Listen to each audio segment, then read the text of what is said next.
Hey, Jim Bob. Thanks Hey, for the time. Anything in your history in the league that you just see in week one games, whether it's with players, with, teams that have had a full off season to prep and not show anything like you see week one trend wise in your history? you have to be prepared for things to change. You know, when you watch the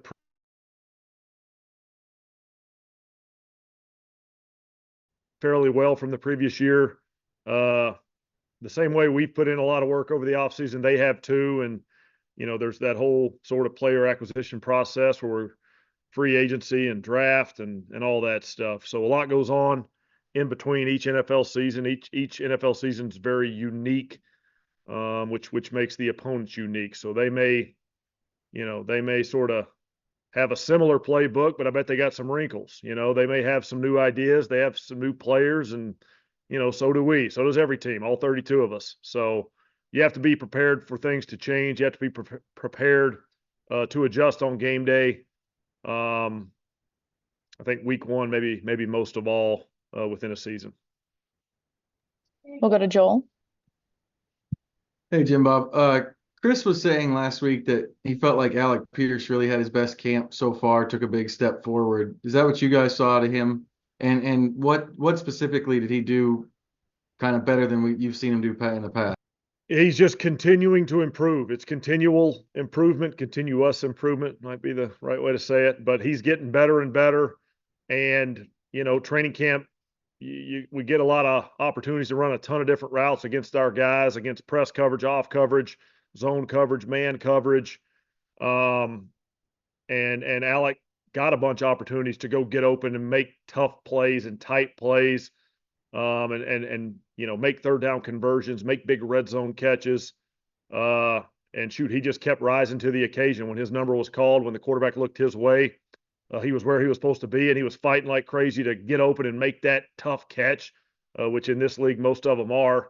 It's tough and tight in this world.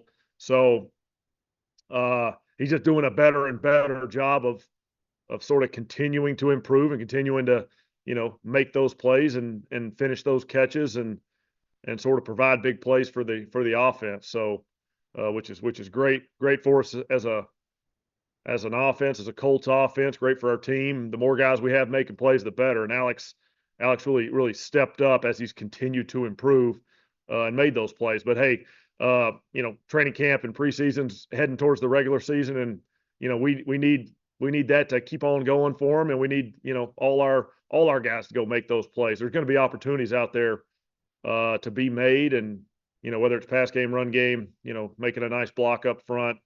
It's a fun time of year to think about what's to come over the next 4 or 5 months, and Alex done a really nice job of getting himself in a really good place to set himself up to have a nice year. Now's the time for all of us to go get to execute it. That'll be the fun part. James.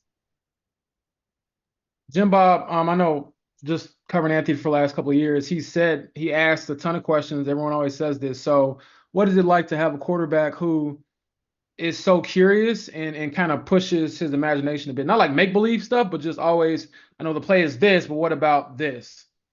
Yeah, that's what you want as a coaching staff, to have that sort of dialogue with your starting quarterback where you are able to discuss the intricacies of a play. And we really try to around here be open to good ideas wherever they come from. And oftentimes when the quarterback has an idea, that's the way he sees a play. It makes a lot of sense for us as a staff to at least really strongly consider tweaking that play or making that adjustment. So to have that dialogue with the quarterback is so important, because you end up making that offense better. We're designing an offense for our players to go out and be their best self, to be their best competitor, to succeed the best on every single Sunday.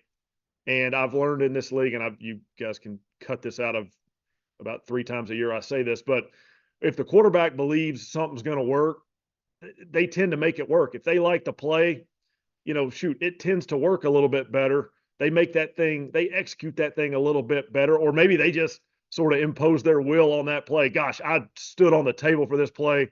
I am going to find a completion in here somewhere. I've seen it happen a whole lot of times over the years with a bunch of different quarterbacks. So the players believing in what they're doing, I think, is a big part in having success. You know, we're not dictating, we're not dictatorial around here where we are running everything exactly this way and we're not listening to any input. We're, you know, gosh, guys have a ton of good ideas, and especially the guys running the routes or executing the blocking schemes or, you know, reading the pass progressions, right? A quarterback going through a progression 1 to 2 to 3. Well, why is number 2 this route? I think it'd be a little bit better if it was this other route, things like that. Those are discussions that happen all the time in these NFL offices, and we'll have our back and forth. And obviously we have reasoning behind maybe the way something would have made the sheet on a Tuesday morning, but by the time we get through a Wednesday or a Thursday, maybe Anthony Richardson says a few notes to us and we go back and forth in the quarterback room. We say, shoot, that is a better idea. Let's do it that way. We've had many examples of a play getting tweaked between one meeting and another meeting, or between a walkthrough and a practice. You know, one thing I think is really important is, you know, as we're putting together a game plan, obviously we're working, you know, a ton of hours, and we're looking at all the tape, and we're having our coaching meetings and really trying like crazy to find those plays that are going to make yards and make points. But it is a continual improvement of the game plan, of the call sheet. You know, we're going to find a route we got to change, or a split we got to change, or a blocking scheme that we have to adjust a little bit if a defense plays a certain look. And that's going to get updated and changed as the week goes. It's going to be because of things we notice as a coaching staff, but a lot of times it is something a player says. Michael Pittman says something to us, and, you know, gosh, we were busy putting that play together, but he sees it from his perspective, and he had a good vantage point on something. We didn't take that into account. We do need to make that little tweak. So those things happen all the time, and our guys do such a good job of preparing for these games. You know, preparation is so important in this league that we do respect their opinion when they come to us with one. We'll go to JJ. Hey, Jim Bob, what did you learn about Houston's defense last year, going up against them in kind of two like distinct points of the season in week 2 and then week 18? They fly around. They play super fast, super aggressively. You know, I think the hallmark of a good team in this league is getting better as the year goes on, and you would definitely say that about their defense last year. Those guys are tough to play against. Like I said, they play super fast. They're physical. You know, they're getting off the ball. They're running around making plays. They're sort of harassing the ball carriers, and I think that's what they want to be.